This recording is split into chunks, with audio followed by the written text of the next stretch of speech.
थोड़ा अमेजिंग वाला फीलिंग आते हैं एक्चुअली, बहुत ज़्यादा मज़ा आता है। अभी तो पानी मोर हिसाब से बहुत कम भरे हैं, जब ज़्यादा भरते तो ये जो पानी है ना और बहुत ज़्यादा तेज़ चलते हैं।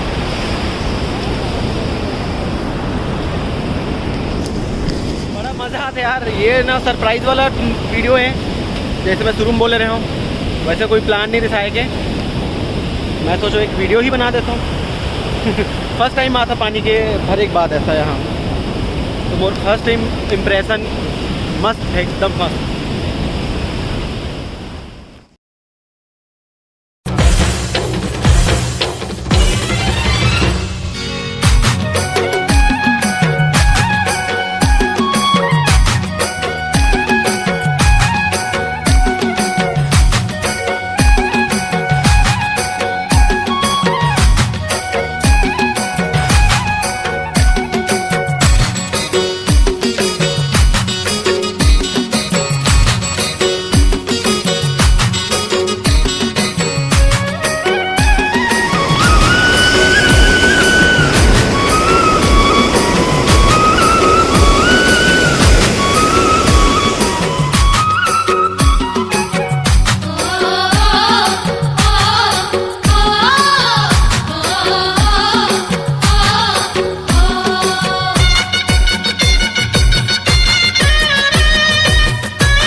तो आप मन देखा तो जो ये लोहा के जो बने हैं ना पुल टाइप के, तो इसमें बहुत सारा छत्तीसगढ़ी मूवी और छत्तीसगढ़ी एल्बम जो आते रहते ना, तो इसमें शूट किए जाते बहुत दूर ड्रोन कैमरा के नज़ारे से, फिर ड्रोन कैमरा से दिखाए जाते तो फिर और बहुत अच्छा दिखते,